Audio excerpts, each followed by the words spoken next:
মা বলছে এই ফ্যামিলিতে আমাকে কখনো বিয়ে দিবে না, তোমরা নাকি আমার উপর রিভেঞ্জ নিবা।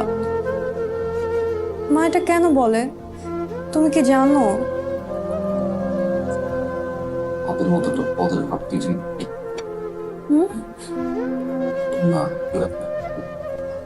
শোনো, আমি যখন বাসায় কনভিন্স করতে গেছি আমার কিন্তু আম্মু রাজি ছিল না।